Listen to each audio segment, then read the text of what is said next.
This episode is brought to you by Ursa Minor Outfitters. Folks, I'm absolutely in love with my loon mug. It's handmade, it's an absolute piece of art. Whether it's at the office or at the house, people keep asking to check it out. If you're not a loon fan, they also have other beautiful mugs for wildlife fans of moose, bears, and eagles. They specialize in products highlighting the outdoors and local pride through quality design by local artists. They've even started expanding into items beyond mugs, like apparel, dog accessories, and soon candles and more. They also try to partner and highlight other small businesses, and in some cases, forego profits in lieu of charitable giving to help their community, such as the dog rescue. So check them out, UrsaMinorOutfitters.com, and enter promo code HikesMikes10 at checkout to receive 10% off your order. And for our four-legged hiking partners, they also have a portable silicone dog bowl and also a sweet over-the-collar dog bandana. Go check them out, UrsaMinorOutfitters.com, and don't forget to enter promo code HikesMikes10 at checkout to receive 10% off your order.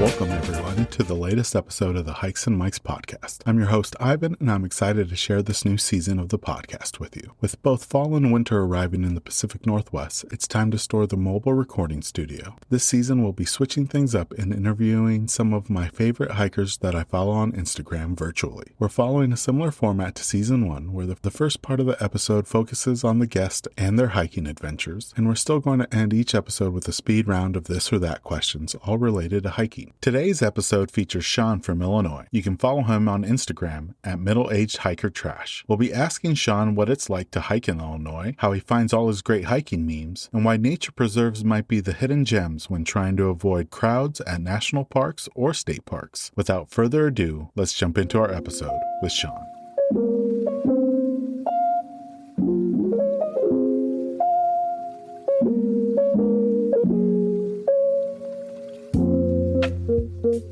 Welcome, everyone, to the newest episode of the Hikes and Mikes podcast. I'm here with Shawn, one of my favorite Instagram followers and somebody that I follow on Instagram as well. And I'll tell you why throughout this interview, because he does post some really great memes that get me rolling on the floor. Thank you, Shawn, for joining us on this newest episode. For the audience, if they don't follow you, could you kind of give them a little bit of details about yourself? Sure. Well, my name's Shawn. I live here in Central Illinois. I'm an avid hiker, probably the one true thing in my life that I'm passionate about, and I'm out on trail as often as I can be. So Central Illinois, when I was doing a little bit of research on what's around Illinois, I know they don't have a national park, but they do have, I think, is it the Lincoln National Monument? Do you know if that's a thing? They have a Lincoln Monument in Springfield. I'm not sure if it's a national monument or not, to be honest with you. I don't believe there are any national areas in Illinois, at least none that I'm aware of. There is a ton of state parks, though. And from your Instagram feed, Illinois has some really diverse hiking trails. I've seen,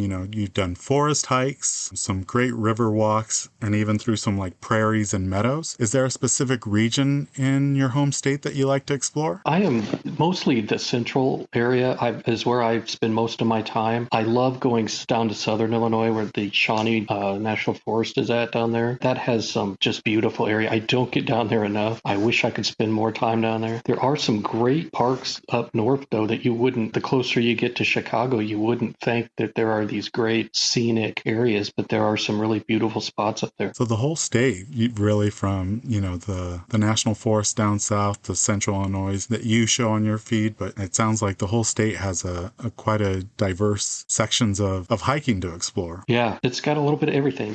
Really the only thing, you're not going to get any mountains. You're not going to get any huge elevation changes. So if that's your thing, then Illinois is definitely not the place to go. But it's got a little touch of everything. And there are some really beautiful just areas that I'm still figuring hiking in Illinois out. I really just kind of got back into it a few years ago. And I'm routinely surprised by how beautiful some of the areas are that I had no idea were within an hour to 2 hour drive from where I live. I don't get the mountain views that I'd love to get, but I can't really complain. Sometimes it's good not to have to deal with elevation gain on some hikes. Sometimes it's nice to do no more than 100 feet, and that's That's pretty solid. Now, one of the things that I really enjoy about the content that you've posted is that throughout a lot of the hikes that you do, you come across some abandoned structures that are really unique, from like old buildings to caves or tunnels. What's been your favorite structure that you've come across? And then what's also been the strangest? The strangest one is one that it's not one that I've hiked by, but it's one I drive by every day going to work. I just kind of started a new job about a month ago, so I take a different route than what I used to. And I just posted it, maybe a couple weeks. It was right around Halloween. It was a brick house, an old brick house that has completely caved in on itself, and it's just kind of in the middle of nowhere. And I would love to find the story out of what the backstory is on this house, because in its day, this house had to have been something special. It's definitely the oddest. Is that the one that had like the trees coming out of? Yeah, it's just kind of out in the middle of a cornfield. You just drive by and it's out there. It's just kind of odd. A lot of the trail systems, especially the newer trail systems that places have built, are usually built around on old factory grounds. So sometimes you just run into different structures. One of the coolest ones that I ran across it was called Sylvan Island, and it's just kind of an island in the river that was part of an old factory. And it's not too far from Augustana College, which is kind of a small private college. And out there was like a cement slab out there that just kind of out of place. And over the years, individuals who go out there and use it regularly they've brought their own stuff out to it, and have really constructed kind of a first-rate park out there. But it's just out in the middle of nowhere on this island. So that's one of the cooler things. My son was very excited by it. Now, is that something you have to hike to, or could you drive to it? Well, you can drive. There's a parking area, then you have to cross a bridge over the river. It's like a walking bridge. I mean, we're not talking a huge island. It's probably maybe 5 miles worth of trails crisscrossing this island. But you just kind of follow some of the trail systems around, and they all kind of lead to the middle where this homemade skate park is at. You can tell it's kind of a hangout. I'm assuming it's from the college, the local college right there. I'll have to see if I can find it on Google Maps and maybe share it the week of the episode. I snapped some pictures of it, but none of them really was able to do it justice, so I haven't really posted any of them. I think I posted some pictures. There's some really cool graffiti out there too. Just some people have really spent some time doing some really impressive artwork. Oh, nice. And you were able to post some of that? I think I might have posted some of the art. I'd have to go back and look. It's been well over a year ago, so if I did post something, it's down back from a year ago. So I'll have to see if I can find it on your feed. Now, outside of your home state, has there been a favorite region of yours to hike in the United States? Unfortunately, I haven't got to experience a lot outside of Illinois. Where I live is fairly close to the Quad Cities, so it's close to the Iowa area, and I've been able to hit a few spots there that were very impressive. And then my oldest son, who is in the Army and is currently stationed in Texas, but prior to that, he was in Missouri, and I was able to hike several state parks there that were very impressive too. Ha State Park is a pretty cool place in Missouri, right by Cape Girardeau, Missouri. And it's spelled H-A-H-A? Ha? Yeah, okay. I think it's Tonka State Park. Oh, interesting. Yeah, the more I see YouTube videos and Instagram feeds, that central United States area has some really spectacular state parks in Ohio, Illinois, Missouri, some really unique and interesting places. I follow some people on different platforms, and there are some just ridiculously cool looking places in like Indiana and, like you said, Ohio, where you just don't assume that there's these beautiful scenic caves and waterfalls and just beautiful hiking trails, but they're there. Yeah, Ohio doesn't necessarily scream waterfalls and or just outdoor activities in general.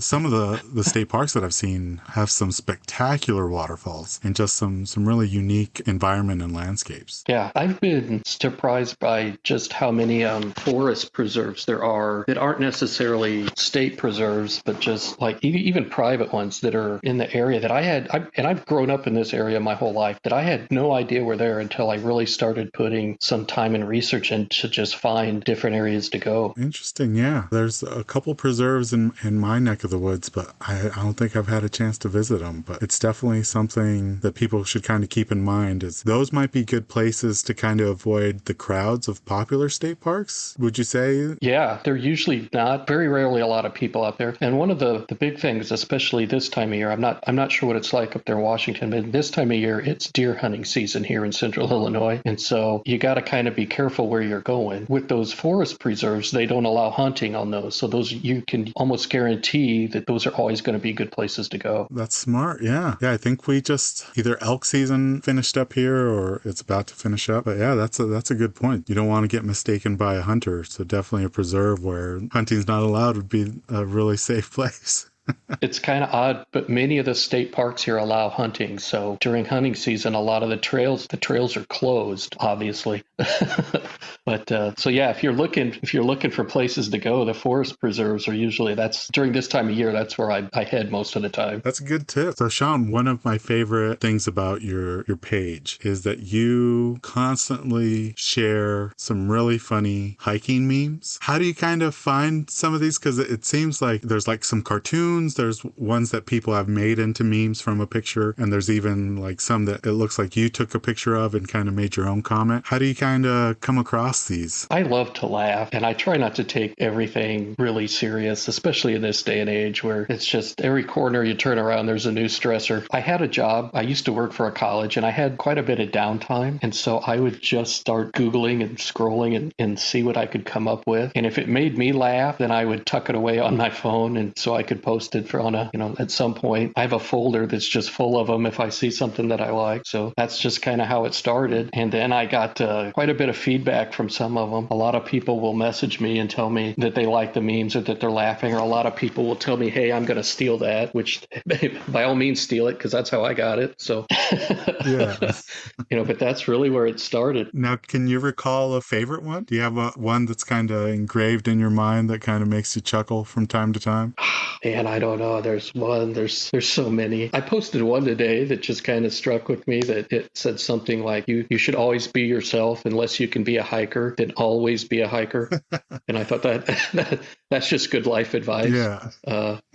One that really made me laugh, one of the recent ones, I think within the last couple of weeks, was I think a cartoon about false summits where the two hikers are like, oh, we're almost there, and like the cloud cover basically hides that they're not really there. They're about halfway there. And I think a lot of hikers have been in that position, especially on new hikes, where they're like, oh, this has to be it. And then you get over that last hump. I think we've all experienced that in some form or another. That's what makes it really funny, is a lot of them are relatable to the hiking community, because whether they're new to hiking or it's just something that they've come across or they've dealt personally, really, I think strikes a chord with people and makes them laugh and enjoy it.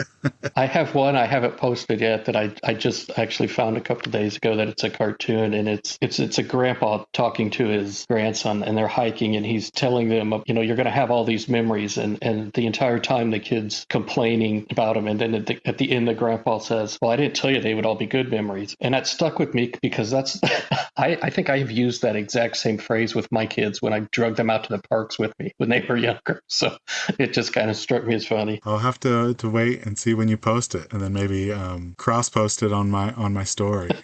Now, Shawn, you kind of talked a little bit about being careful around hunting season in some of the state parks. Now, throughout all your hiking experience in the past and then also recently, has there been any close calls, whether it's getting lost or unexpected wildlife encounter? Maybe Mother Nature caught you by surprise, or did you have a run-in with a creepy person?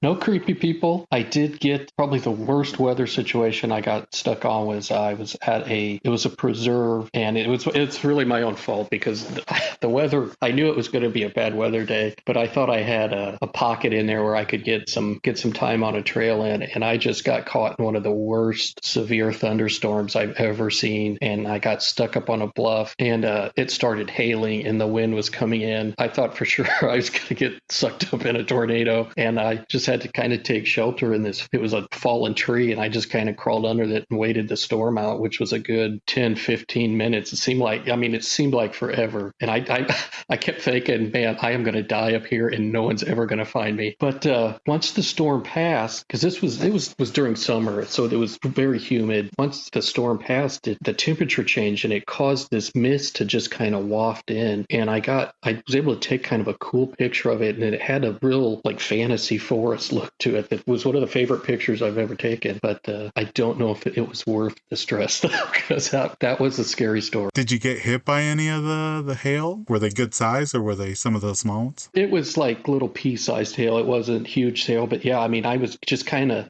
trying to sit under this fallen tree, and I, got pelted, and it was a ton of rain very fast. It completely washed the trail out. It was a scary moment. That's probably the worst weather that I ended up hiking in. And like I said, it was my own fault because I knew the weather was going to be bad that day. I just was too stubborn to listen. So you kind of mentioned it before the episode, but you try to get out there almost on a weekly basis, right? How often are you hiking? Right now, it's kind of mixed just because, like I said, I just started a new position, so I haven't had as much downtime as I had previously. I try to go every weekend if I can, and then I try to catch, depending on what's going on during the week, I try to catch at least one day during the week, and sometimes it's more. The weather depends on a lot of the weather, and it depends on, I have a son who's still in high school. He's a senior, and it depends on what his activities are. So fall is kind of a busy time for him, but this is the time where a lot of his activities stop, so I cram as much in as I can, and every free minute I get, I try to be out on a trail somewhere. Yeah, and you've posted some really great pictures and shared some great pictures of the fall colors there in your area. Yeah, this is my favorite time of year to go hike. It really, even though the weather it's a gamble, but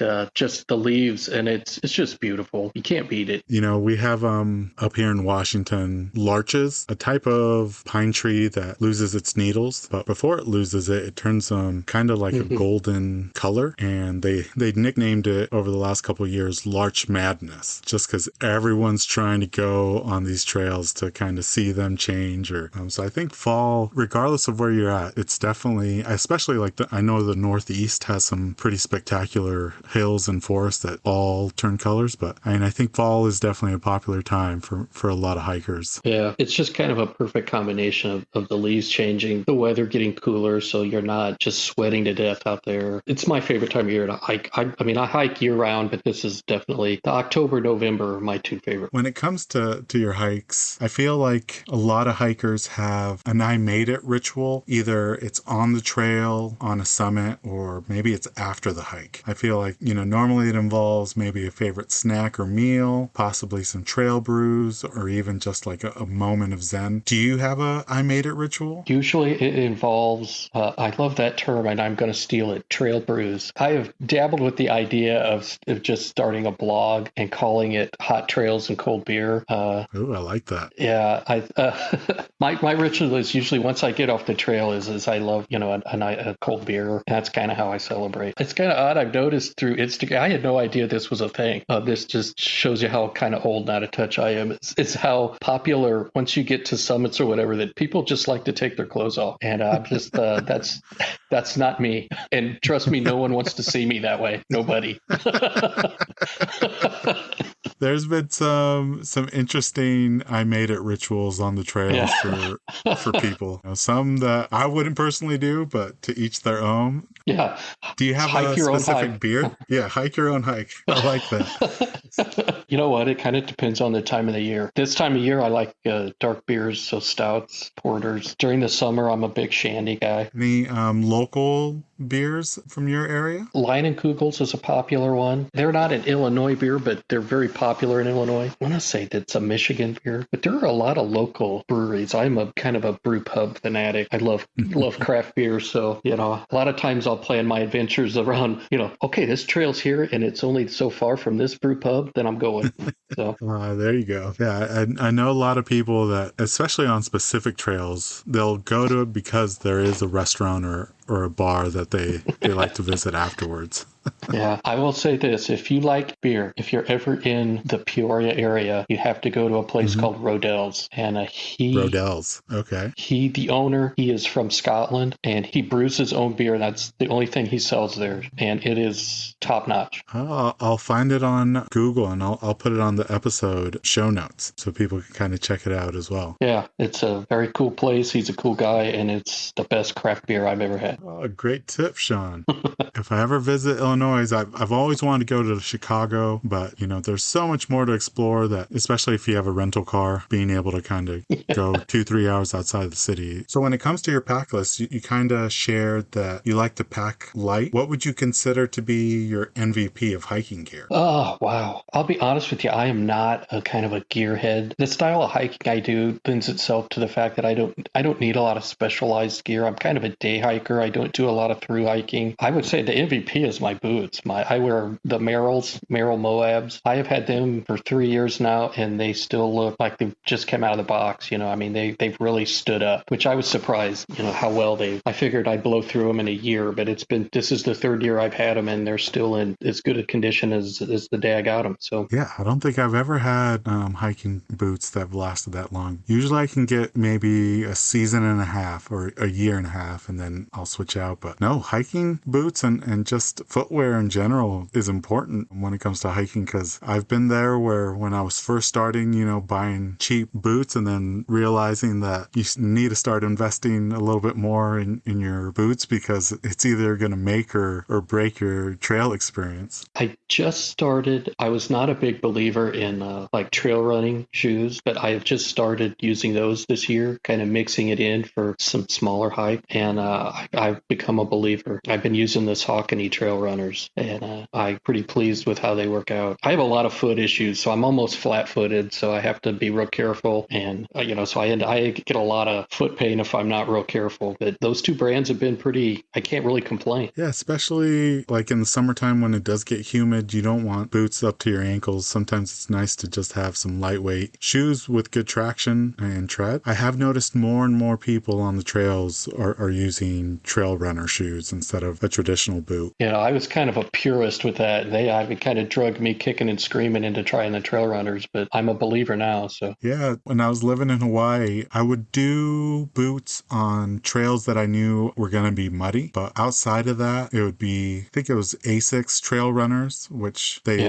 were just as good as my boots on dry trails, and I really enjoyed them. I've had my own ankle issues where I need that additional support, so I wear boots a little bit more often now, but I think if I can get like a lightweight ankle brace and maybe some trail runners, that will be a nice balance. I think my next big investment is going to be a new pack. I've been using a Cotopaxi's, their Del Dia pack, just because it's pretty lightweight. It holds a lot of stuff. I don't need to cram a lot of, I'm not hauling out a lot of food and gear, so I just need it, to get me through the trail. But I kind of at that age where I think I need a little bit more back support. I need to upgrade. I just definitely need an upgrade. Do you have a brand or a specific backpack that you're kind of looking at? I've talked to a couple different people. I've done a little research, and I think I would like to invest in the Osprey Talon, which seems to be a good day pack, for the type of hiking I do, which looks like it's got some pretty good back support. I've tried one on, it felt pretty good. So I think that's where I'm going to go. And my goal is to have that kind of by spring. So for the next year, nice. Yeah, Osprey's a really great brand. Yeah, I've talked to a lot of people that,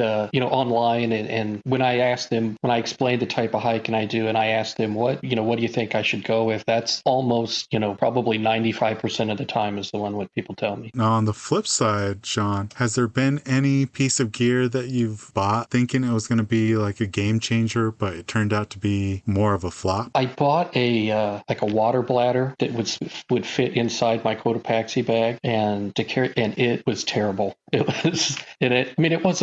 wasn't like I invested tons of money in this thing. It was, like a $30-$40 water bladder, but it just never worked right. It was a mess, and it just got to the point where it was just easier for me to just carry a bottle of water with me. So that would probably be the worst experience I had. Yeah, I have a love-hate relationship with my bladder bag. I sometimes use it, especially if it's going to be a long hike, but on anything that's short, I'll just take my Yeti bottle, and that's plenty. And if I really come across an emergency, I always carry one of those life straws. The biggest thing for me is I really don't enjoy cleaning the bladders because it's not easy. It takes Yeah. all day because, you got to clean it, you got to dry it. And then I've used tablets that have helped, but it's still, it's a process to clean it properly. And you really should, because you definitely don't want mold or anything growing inside your bladder. Right. They can turn on you pretty quick. Yeah, I'm not a big fan. I'm hoping to kind of broaden some of my hiking experiences and do, a little bit more technical hiking, maybe do some not extreme through hiking, but starting to add up. So I'm trying to try different things gear wise. I just don't know if I can get on board with the water bladders.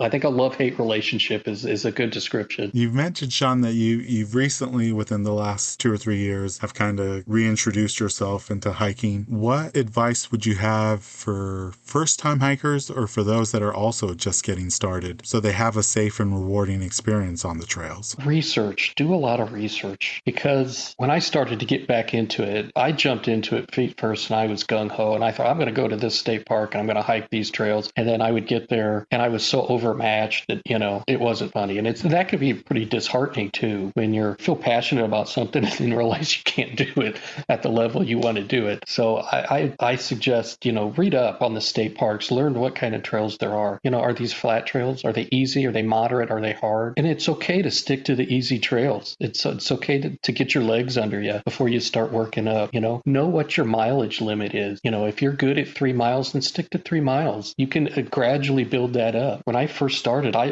for me, it was 3 miles. I'd hit 3 miles and then my legs would go. I just gradually over time, and it's like anything else, the more you do it, the better you get at it. But yeah, just listen to your body, do some research. There is no wrong way. If you're only going out there and hiking a mile, if that's what you're doing and that's what's making you happy and that's your hike, don't worry what anybody else thinks. Well, that's some really solid advice, Shawn. That definitely strikes a chord with me because I got into hiking later than most people. I was in my mid-20s, and kind of going back to the meme that you shared that I liked about false summits. Shortly after high school, me and a bunch of friends, there's a mountain right in front of our town. Not super big, but it's like 5,000 feet. We ended up hiking it, and that was my first introduction to hiking. And it was just, solid ascent all the way up. But I want to say it had like 3 false summits where we thought we were going to hit the summit, and then nope. And then this has to be the summit. Oh no, there's another one. And that one, that hike was just like, I don't like hiking. This isn't for me. If this is what hiking's about, like, I don't want to be a part of it. And it wasn't until my mid-20s where my buddy was working for the Forest Service where I kind of told him I wanted to get into hiking. And he's like, oh, I got the perfect hike for you. And he took me on a waterfall hike, but it was only about 1.5 miles from the trailhead from where you park. So it was perfect, like nice short introduction, and then boom, beautiful waterfall. And that one, that really, the payoff was worth it, where then I was like, okay, I can do 2 or 3 miles to go see a waterfall. And then, now it's definitely gone up where I can do, I think the most I've ever done in one day was maybe, 13 miles, the Eagle Creek Trail in Oregon. And that's just beautiful because there's literally waterfalls every mile, different waterfalls. And I think that's some really solid advice that you gave, is to know your limits, research, but to take it easy. Don't try to do a 10 miler if you're just getting started. Right. I think everybody's dream is, I'm going to hike the Appalachian Trail. But realistically, when I first started, if I could get 2-3 miles in, I felt like I was the king of the world. There's no shame in hiking. Each one of us have our own summit. Some are higher, some are lower, but it's your preference, right? Yep. Now with less than 2 months left in the year, do you have any hiking goals for the remainder of 2022? And then any hiking goals for the new year? I really don't have. Kind of from here on out, it's all what's the weather going to be. That'll determine, how much I can do and what I'm going to do and where I'm going to go do it. Next year, my goal is to spend quite a bit of time down in the southern part of the state. I would love to hit like the Little Grand Canyon Trail down there, Garden of the Gods. My daughter lives down in that area, and I passed on kind of my love of hiking to to my kids. And so she's constantly sending me pictures and trying to get me to get down there. And so that's kind of my goal for next year, is to really hit some of the southern trails, which I haven't got to experience a whole lot. So right on. I'm looking forward to seeing you post those next year. Yeah. My ultimate goal here in Illinois is to be able to hike every state park in Illinois at some point or other. And I've still got quite a few to go. So Oh, that's a great goal. that's always a goal. Yeah, something that, you don't necessarily have to complete in 1 or 2 years. It's something that you can just chip away every year and Yeah, work at. I would love to hit some spots in some different states just to kind of broaden, my experiences. And I'm getting to a point in my life where I can do that a little bit more. So I'm hoping to just, my goal is just to be able to have some new experiences next season. I don't know if in central Illinois you get a lot of snow, but for us, I know people still hike the mountains, even if there's snow. For me, I kind of put that on pause for the winter and then explore more of eastern Washington, because even though there's snow, there's still some safe trails. In your neck of the woods, if it does snow, does that kind of eliminate hiking, or do you still get an opportunity to go out and enjoy it? There's always the potential to get a lot of snow, and we've had some seasons where we've just been covered, but it's more the temperatures. We can get some really kind of dangerous cold, and that's usually what keeps me off the trail. I don't mind hiking in snow. Actually, there's some great state parks here that are better to hike in the winter. I don't know if you're familiar with Starved Rock State Park. It's probably the most popular state park in this area, and it's about an hour from where I live. It's actually better to go during the winter because there is hardly anybody there. And you get some really, really beautiful frozen waterfalls. And oh, really? Yeah. So for me, it's more temperature that's going to keep me off the trail. Anything, once you start getting anything under 20 degrees, it gets kind of dangerous out there. So I've hiked in 22-degree weather, and I was somewhat prepared for it, but at the same time, you're not. And I think I was like, okay, yeah, that's my limit. I don't want to, approach that. I'll do maybe 28, but if the day's nice, I'll go out even if there's snow. But if it's cold, I'll rather take the weekend off. Unfortunately, in the past couple of years, it hasn't been as bad as what it can get. So I've still been able to get out quite a bit, but you just never know. You just never know. That was the end of the regular questions, Shawn. This last little bit is one of my favorite sections of the podcast, and that's this or that questions. Have you ever played this or that? I don't believe so. So I'm basically going to give you two options that are hiking related, and kind of like on a speed round, you kind of choose the one that you prefer out of the two. Okay. So yeah, they're all hiking related. There's 10 of them. Here we go. Ascending or descending? Oh, descending. Waterfalls or summits? Waterfalls. Switchbacks or straight up? Oh, switchbacks. Trek poles or freehand? I would probably go freehand. Now, do you fuel up before a hike or do you fill up after? I usually eat light before I go. Depending on the length of the hike, I usually have something with me, a Cliff Bar or something, and then I usually eat after. I fill up after. Okay. Now, do you bushwhack or go around? My preference, I guess, at this point, my preference would probably be go around. And how about, do you jump in or do you stay dry? Oh, I'll jump in. And do you prefer sunsets or sunrises? In my old age, I am more of a sunrise guy, I think. And spring flowers or fall colors? Fall colors. And do you tag a hike or do you not tag a hike? I'd say no tag. Don't tag a hike. Awesome, Shawn. That was it for the this or that questions. I'm compiling everyone's answers over the course of this season, and then I'll be sharing them on Instagram.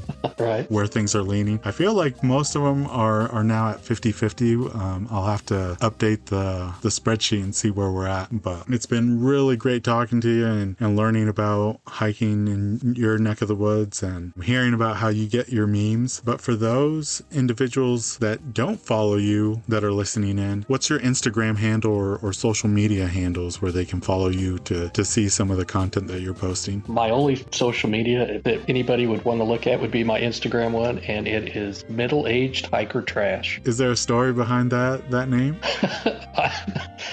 Not particularly. I am, I'm pushing 50, so I'm right there in the middle age, and I just consider myself just as trashiest hiker that I can be. I like that. It's been really great talking to you, Shawn. Yeah, I'm really looking forward to posting this episode and having people learn about the memes that you're posting, and they get the same chuckle that I do when I see them. Well, thanks for having me. It's been fun. Thank you, Shawn, for joining us on the latest episode of the Hikes and Mikes podcast. Make sure to follow him on Instagram at middleagehikertrash to check out all his hiking adventures and funny collection of hiking memes. Thank you for tuning in to this week's episode of the Hikes and Mikes podcast. We'll be putting out new episodes every week through the fall and winter. Be sure to like and subscribe to not miss out on those. Also, be sure to follow us on Instagram at Hikes and Mikes. Catch you on the next one. This episode's music was created by Ketsa. Follow him on Instagram at Ketsa Music.